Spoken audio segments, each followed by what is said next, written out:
Eh.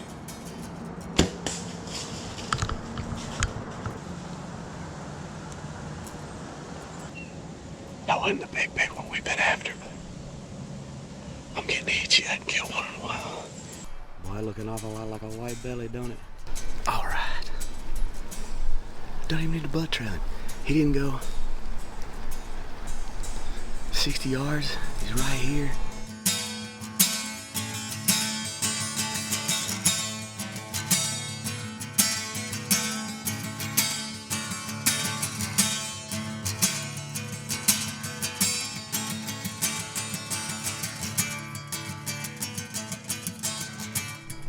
One tag down, baby.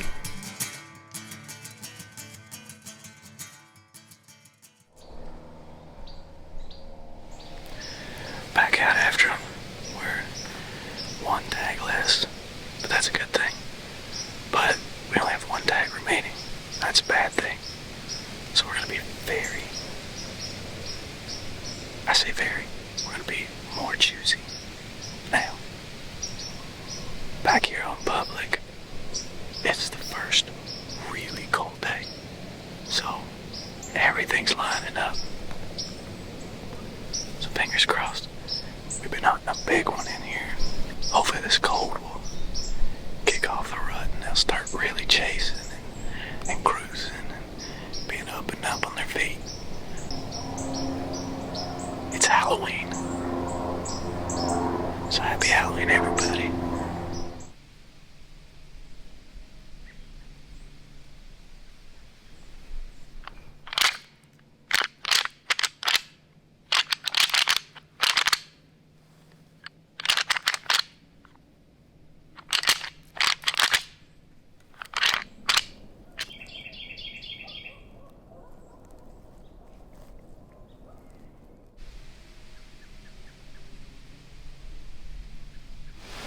Not gonna lie, that was a disappointing morning. Everything was super set up for this to be a killer day. We didn't see anything. That's how it goes. We just gotta keep hunting hard. Hunting as intently as we did. As we have all season. Even up the game more.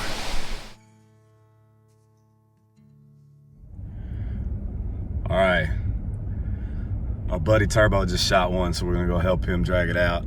It's a great looking deer, young deer. He actually thinks it's the offspring of a really, really big buck that he killed a couple years ago around the same area. So this is exciting. So let's go drag a deer.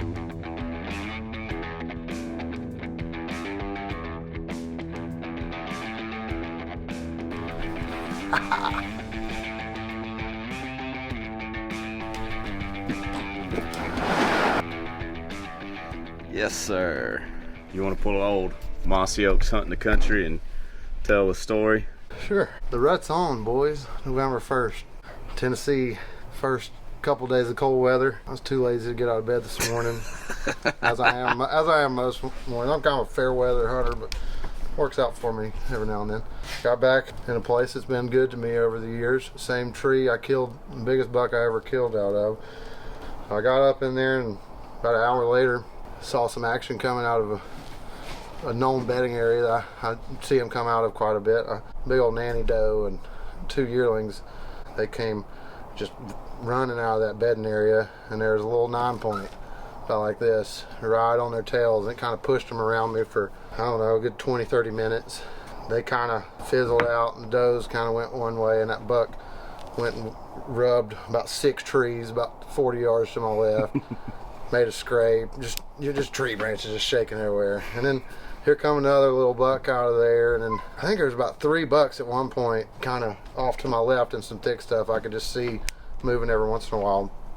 And then back in that bedding area, the sun kind of started hammering through there, and I could really see in there, and I saw just this coming through there, walking away from me, and there was a doe right in front of her. I was like, boy, if they do what those other ones did, I'm gonna get a shot at him.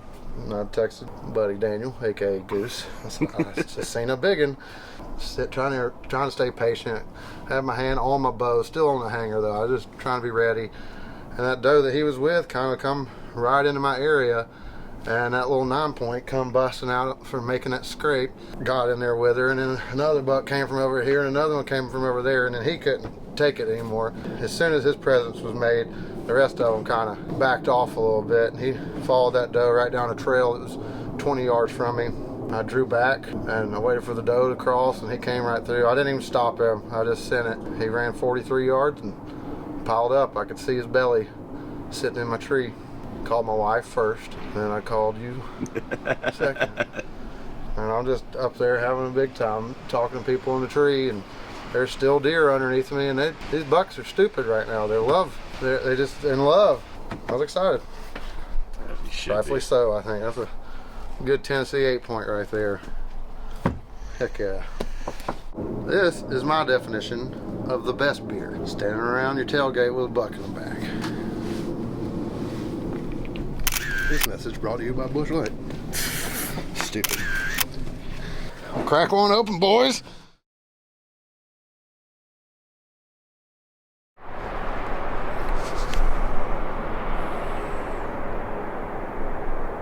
Still pumped from Turbo's deer, I make it out the next morning, and I'm greeted by a buck that looks like the buck I killed the previous week's twin.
About 45 minutes after they leave, I see an unmistakable sight coming through the trees. A true shooter.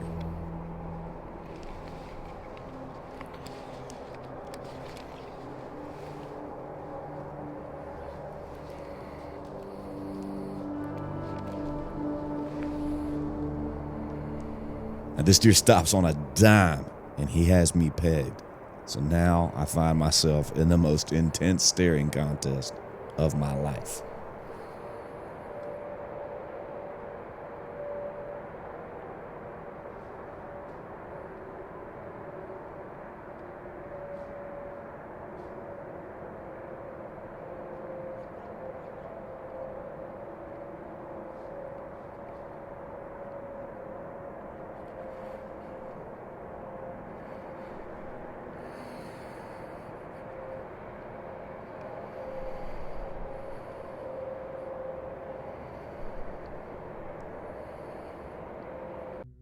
If you look carefully, you can see him licking his nose, trying to help him smell his surroundings better, and also see his breath blow like smoke on this cold morning.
He can't figure out what I am, but he finally decides that whatever I am, he doesn't want a part of it.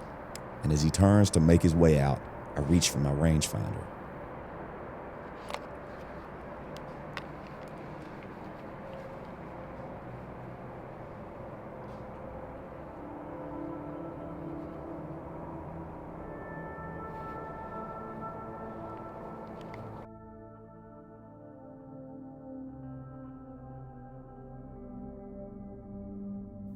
Every micro sound I make, he reacts to.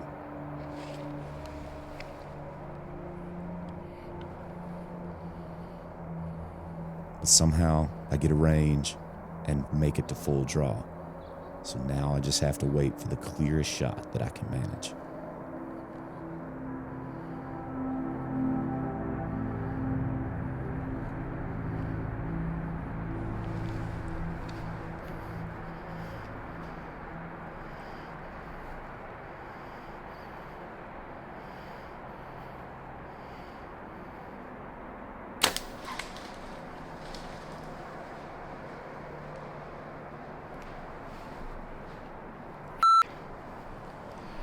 I don't know if I got any in there.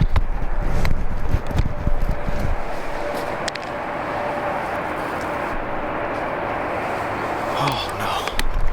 Oh no.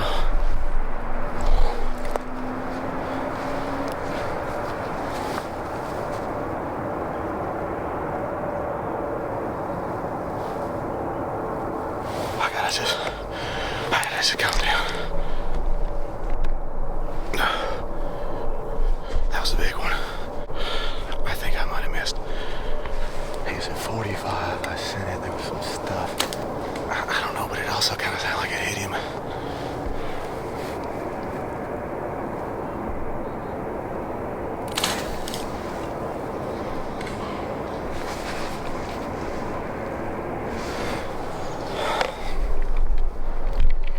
He was going, and I didn't know if I was ever going to have another shot. He pegged me at like 40. Oh my God, I didn't even get, I reached up to hit the GoPro. That didn't turn on. I don't know if I got any footage of it. Oh my gosh.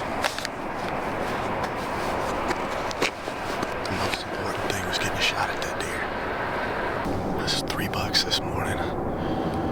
One I almost shot. I'm so glad I didn't. Because I got to see him. I at least got to see him. And that's more than anything. He was so pretty. God, I feel so bad that he had me pegged. I couldn't move the camera.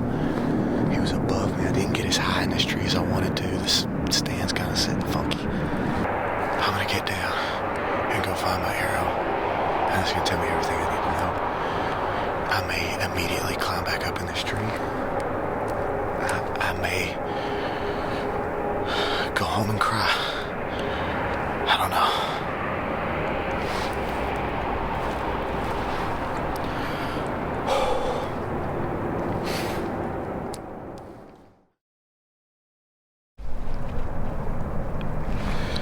I couldn't find the arrow on first look, but I found where he kicked up.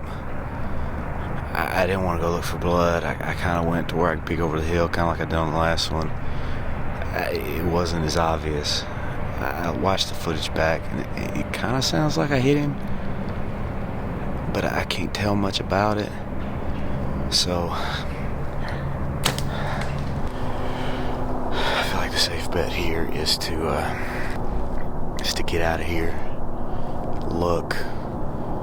Take time. It's cold today. It's gonna be cold. It's not gonna get hot until Saturday. So we got some time. But my God, what a gorgeous deer. I mean, just so pretty. Such a big deer. So happy to get to see him on the hoof. And now I'd like to see him with my hands wrapped around his antlers.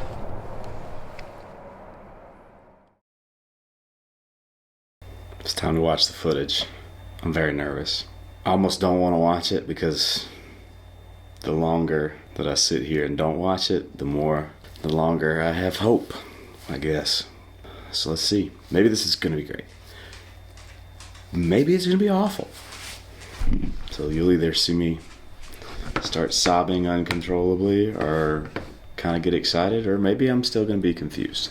Good news is I can see him. I can crop way down. Alright, so here's where the shot happens.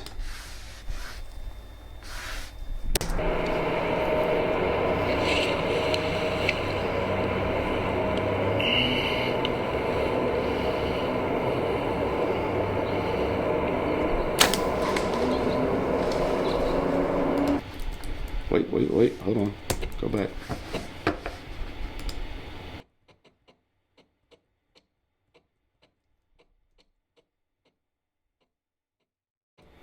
Oh no. Oh no.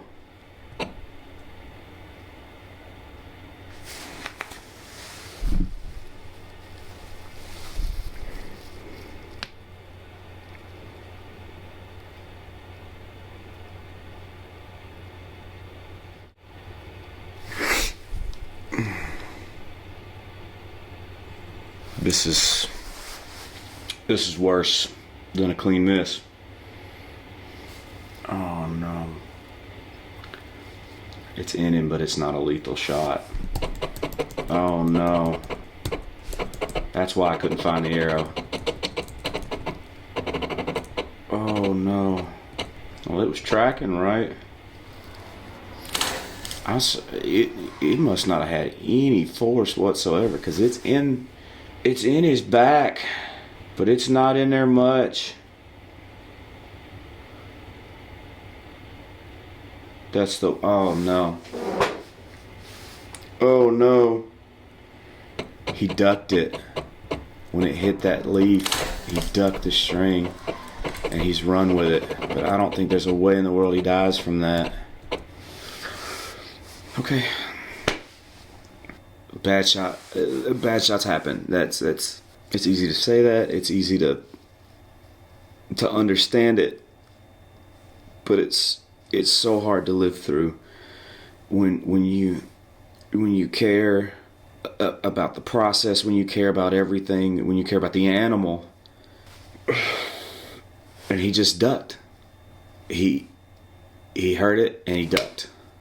And now it's in him. And now I don't know what to do, because I don't think that's a lethal hit. I know that's where I've said this. I said it like 9 times. Oh no, that's literally all I can. That's all I can get out. I'm just in shock of how this all played out.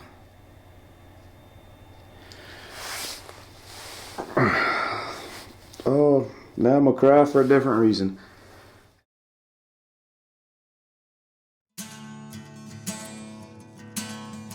Turbo comes over and watches the footage, and we make a plan to head back into the woods with our buddy George as well around 4 p.m. to start looking. Yeah, we need to go look for her. Sitting. Let me see.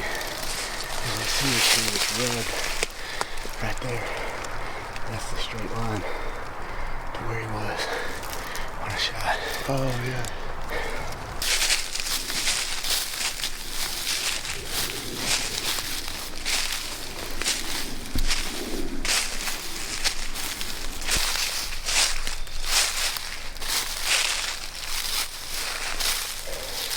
Really kicked up. That's where it was at. Yeah, you see where he kicked right there. And we know he went back that way.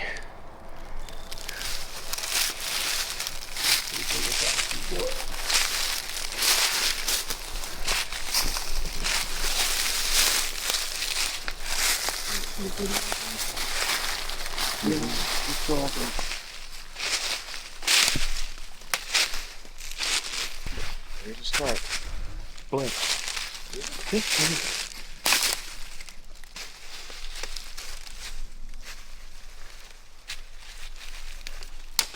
It's gross looking, but it's blood. There's some there too. So this is his shirt. We've at least got that much. That's some dark blood. No, I don't like that, but. Alright. see any before that? No, that's the first I saw.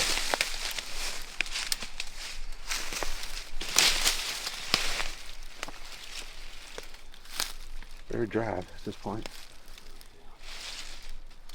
There's some more. Here somewhere.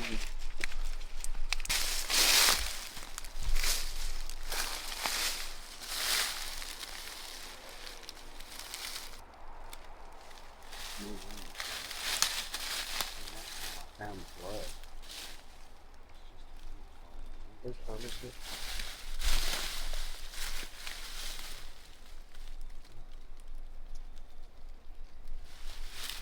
Come up here.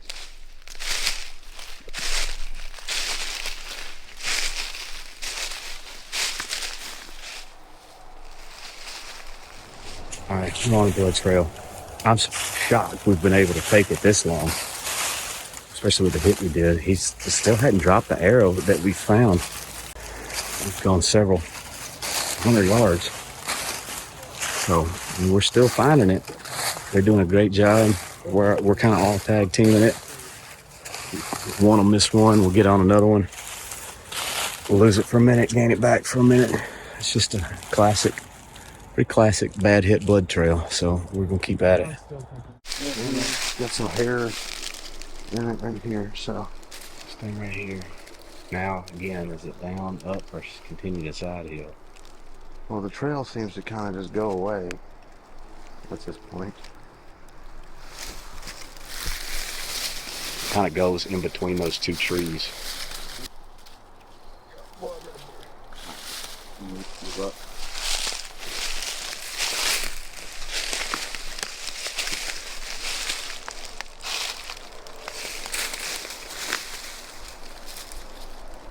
There's some here. I'll just move together now. If you're going, I mean, that's gotta be his tracks right there. Yeah. He's going towards where I think his bedding area is. I see blood in it. You do? I don't. Oh yeah, right here. Blood. Oh, that's a good pickup. Yeah, I'm good as hell. Get you down this hill. We gotta, that arrow's gotta come out.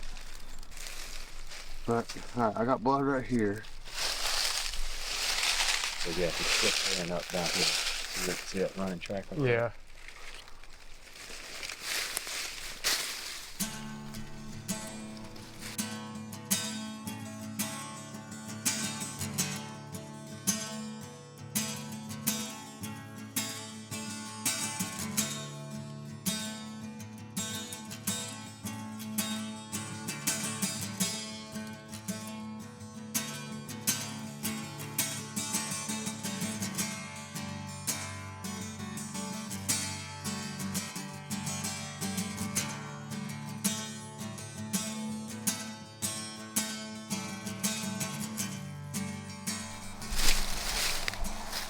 Give me more hope. That's the last thing I need. We follow the trail, but eventually light fades. Calling it for the evening. We trailed blood for like over half a mile. Ended up in a cutover. So I'll probably come back in the morning and just kind of try and watch into that cutover. See if I can see any buzzards or see anything. I don't know what else to do. Like I said, we don't know that he's dead, and honestly, we probably think he's not. So, just want to give one more chance at him. Oh well. Thanks, guys. I looked for the deer for another couple of days, but eventually I accept what I knew watching the footage in the beginning. I didn't get him. I believe one of the main things hunting teaches you is that your actions and decisions are never on an island.